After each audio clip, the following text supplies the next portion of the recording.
Hey, they're on their way. O'Hara and Mayor Frey. Everyone's coming. Justine Bustalou coming to us.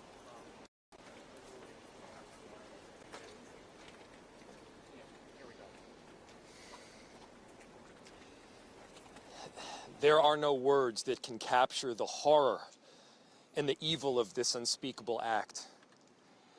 Children are dead.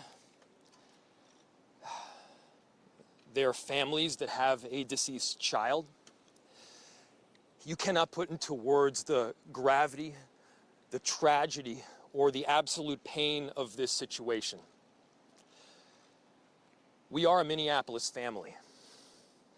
But to everybody out there, do not think of these as just somebody else's kids.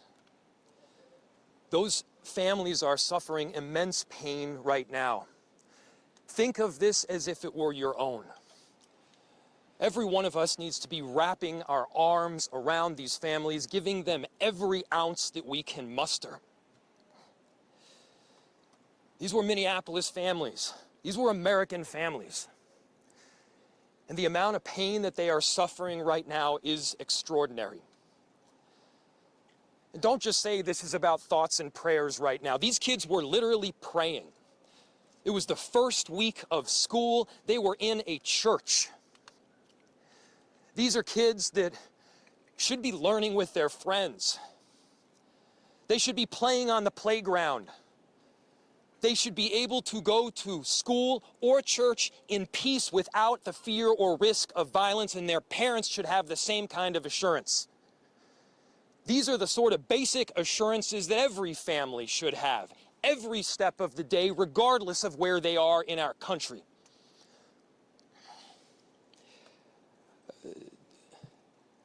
I'm so deeply saddened, and I'm so sorry to the families that I know are suffering right now. My ask is to everyone, stand by them. Love them. These families have forever been changed, and we've all been changed with them. We need to do everything possible to support them through this time. We have a family resource center that has been set up. I'm grateful for all of the law enforcement agencies from a number of different jurisdictions, all the different departmental support that we've received. They're going to be working tirelessly. There's also a family resource center that is being set up as we speak to make sure that we're there for everybody. Again, to the families that are suffering, to those that have experienced loss, I'm so deeply sorry. We're going to be with you every step of the way. We love you. This kind of act of evil should never happen, and it happens far too often. The chief will provide additional details. My name is Brian O'Hara, B-R-I-A-N, O''H-A-R-A. I am the Minneapolis Police Chief. Earlier today, just before 8:30 a.m., our city experienced an unthinkable tragedy. Minneapolis police officers responded to a report of a shooting at a mass that was happening at the Annunciation Roman Catholic Church on the block behind me. This worship service was marking the first week of school for children that are attending the Annunciation Catholic School. During the mass, a gunman approached on the outside, on the side of the building, and began firing a rifle through the church windows towards the children sitting in the pews at the mass. Shooting through the windows, he struck children and worshipers that were inside the building. The shooter was armed with a rifle, a shotgun, and a pistol. This was a deliberate act of violence against innocent children and other people worshiping. The sheer cruelty and cowardice of firing into a church full of children is absolutely incomprehensible. Police officers from the Minneapolis Police Department immediately responded, entered the church, and attempted to provide first aid and rescue some of the children that were hiding throughout the building, while other first responders came and EMS responded to rush victims to nearby hospitals. 2 young children, ages 8 and 10, were killed where they sat in the pews. Their parents have been notified. 17 other people were injured, 14 of them being children. 2 of those children are in critical condition. The coward who fired these shots ultimately took his own life in the rear of the church.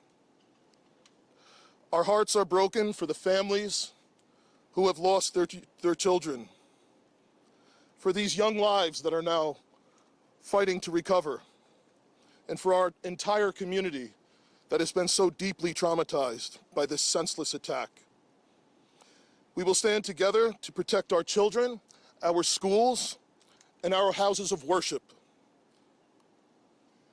This deliberate act of violence is just a sign of cruelty that is beyond comprehension. Our hearts are broken for everyone that's been affected by this tragedy. As we begin the difficult path of healing, I want the community to know this, that even in the face of such evil, the Minneapolis Police Department and all of our law enforcement partners stand with our community. We stand with these families and with this parish. We will continue to be here for you. With that, the investigation is obviously in its preliminary stages, and I will attempt to take some questions to provide further information. Chief, what can you tell us about the suspect in this case? How old was he? Any kind of motivation? Any notes or any other information you might have left behind? So we were looking, the question was what can be said about the shooter. We believe it is one suspect, a sole shooter. We believe he is deceased. He is in his early 20s, does not have an extensive known criminal history, and we are looking through information left behind to try and determine some type of motive. Yeah. Chief, do we know if they were former students? Do you have about How many children? There were, I don't have an exact, the question was how many children at the school. There were dozens of children inside the mass at the time. I don't have an exact count. The children have been relocated into the school, which is where their families are reunifying with them.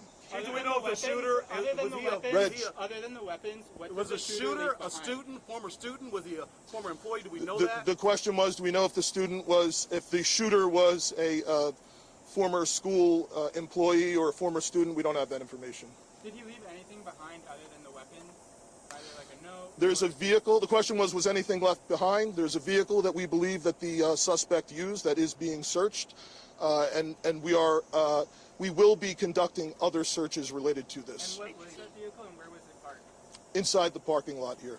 There Yep. was some neighbors who said that the door to the church had been barricaded. Yep. Is that correct? So the question was, neighbors had said that the door to the church had been barricaded.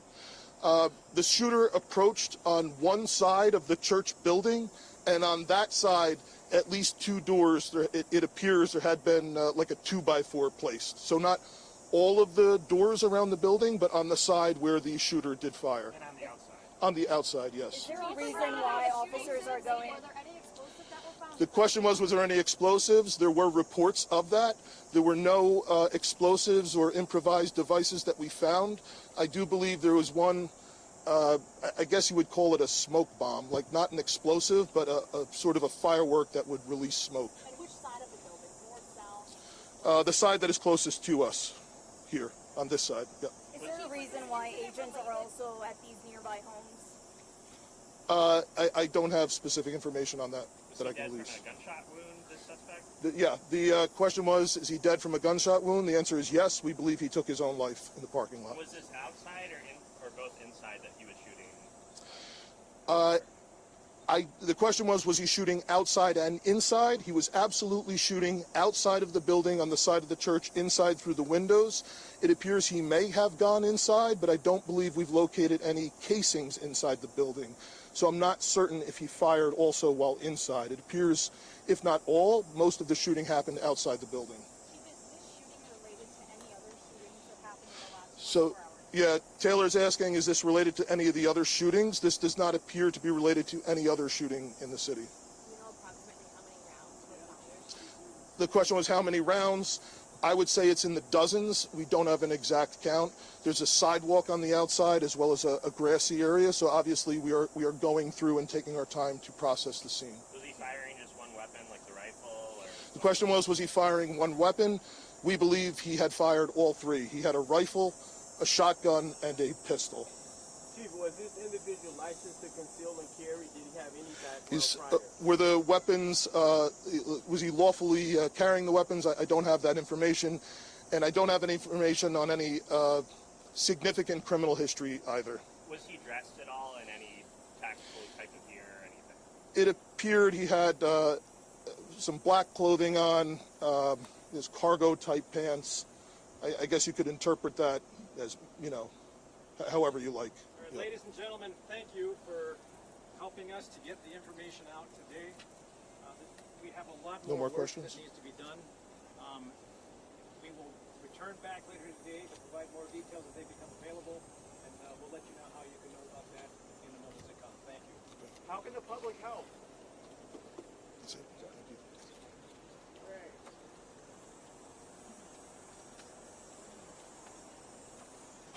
Once again, folks, if you have further inquiries you want to send via email, communications@minneapolismn.gov.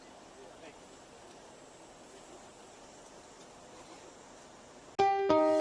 Thanks for watching. Here's another story you may like, and subscribe to the WSBT 22 YouTube channel.